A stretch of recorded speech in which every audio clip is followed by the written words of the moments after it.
ورحمۃ اللہ وبرکاتہ۔ اعوذ باللہ من الشیطان الرجیم، بسم اللہ الرحمن الرحیم۔ اگر ہم اس دعا کے اوپر تھوڑا سا فوکس کریں تو آپ یہ دیکھیں کہ اللہم، تو اللہم بیسیکلی اللہ کو پکارنے کے لیے ہے، اور اللہم کا مطلب جو ہے وہ اے اللہ یا اللہ، ٹھیک ہے۔ اللہ کے آگے میم کے اوپر مشدد لگ گیا تو وہ اللہم اس طرح لکھا ہوا ہے، لیکن ایکچولی یہ اللہ کے آگے میم مشدد ہے، ٹھیک ہے۔ اچھا، اس میں آگے ہے انی، تو انی میں دو لفظ ہیں، انا اور یا، ٹھیک ہے، انا اور یا، تو انا اور یا مل کے بن گیا انی، تو انی کا مطلب ہوتا ہے بے شک میں، ٹھیک ہے۔ اسألک، اسألک کے اندر جو لفظ ہے وہ ہے سوال کا، ٹھیک ہے۔ تو جس طرح ہم سوال دو چیزیں ہوتی ہیں، ہم کسی سے جب کوئی بات پوچھتے ہیں تو اس کو بھی سوال کہتے ہیں، اور اگر ہم کسی سے کچھ مانگ رہے ہوں تو اس کے لیے بھی سوال کا لفظ ہے۔ تو اسألک، تو اس کے اندر دیکھیں الف آ رہا ہے، وہ الف انڈیکیشن ہے میرے لیے کہ میں سوال کرتا ہوں کس سے، تو اس سے، ٹھیک ہے۔ اینڈ پہ آ رہا ہے کاف، تو اگر آپ اس کو توڑ کے اگر آپ اس کو تقسیم کر کے کریں گے، کیونکہ ایکچولی عربی گرامر کا یہی مزہ ہوتا ہے کہ دیکھیں میں نے آپ کو بتایا ہے پہلے، سب سے پہلے یہ اللہ، تو یہ اللہ جو ہے اس کے آگے میم لگا، ٹھیک ہے، اور تو یہ اللہ ہما بن گیا، اور اس کے اوپر یہ شد آ گیا، ٹھیک ہے۔ اچھا، اس کے بعد آیا انا تھا، اور اس کے ساتھ ملا یا، تو یہ مل کے بن گیا انی، ٹھیک ہے۔ تو یہ انی کا مطلب ہو گیا بے شک، یہ انا کا مطلب ہوتا ہے بے شک، اور یا جو انڈیکیشن ہوتی ہے اینڈ پہ جب جملے کے آتی ہے لفظ کے، تو وہ میرے لیے ہوتی ہے، ٹھیک ہے۔ تو انی کا مطلب ہو گیا بے شک میں۔ اچھا، اس کے بعد اگلا کون سا لفظ تھا، اسألک، تو اسألک میں الف جو انڈیکیشن آ رہی ہے، جیسے میں نے آپ کو بتایا تھا کہ اتنی کا یہ انڈیکیشن ہے، الف میرے لیے ہوتا ہے، تا تمہارے لیے ہوتا ہے، نون ہمارے لیے ہوتا ہے، اور یا اینڈ پہ جب آتا ہے تو اس کے لیے ہوتا ہے، ٹھیک ہے۔ تو اس میں آپ یہ دیکھیے کہ آپ کو اس میں یہ نظر آئے گا، پلیز اللہ پیش کروں گا۔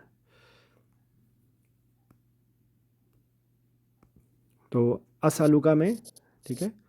اس طریقے سے اگر ہم لکھیں گے تو یہ سوال کا لفظ ہے، ٹھیک ہے، اور آخر میں کاف آ رہا ہے، تو جیسے ایاک نعبدو میں کاف جو ہوتا ہے وہ آپ کے لیے ہوتا ہے، ہم سامنے والے سے، اسألک الف انڈیکیشن ہے میرے لیے کہ میں سوال کر رہا ہوں، ٹھیک ہے، اور سوال ہے، اور کاف انڈیکیشن ہے کہ میں آپ سے سوال کر رہا ہوں، ٹھیک ہے۔ تو اس طریقے سے یہ لفظ بنتے ہیں۔ تو اگر ہم تھوڑا سا اس پہ غور کریں تو ہمیں یہ چیزیں سمجھ آنے لگیں گی۔ اب آگے کن کن چیزوں کا سوال کر رہے ہیں، اب یہاں پہ ہم دیکھیں گے، ایمانن لا یرتدو، تو ایمان ہم اپنی زبان میں بھی ایمان کا لفظ بولتے ہیں، لا کا مطلب ہوتا ہے نہیں، ٹھیک ہے، کہ ایمان وہ ایمان کے جس میں کیا نہیں ہو،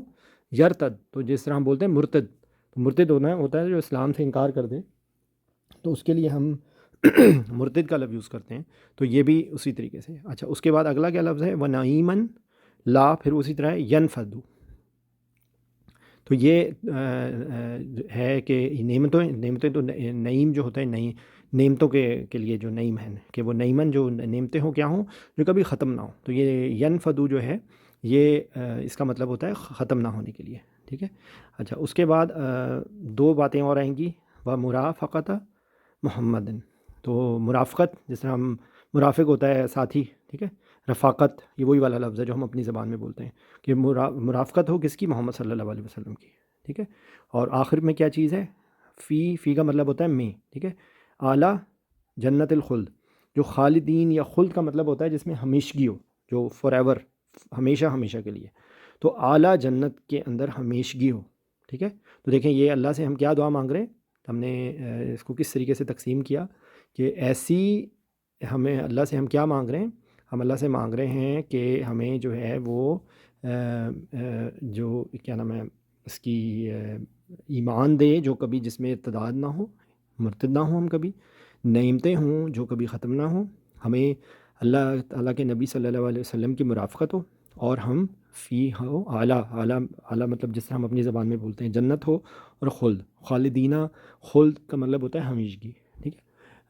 اللہ ہمیں جو ہے وہ اس طرح کی خوبصورت دعاؤں کو سمجھ کے پڑھنے کی توفیق عطا فرمائے۔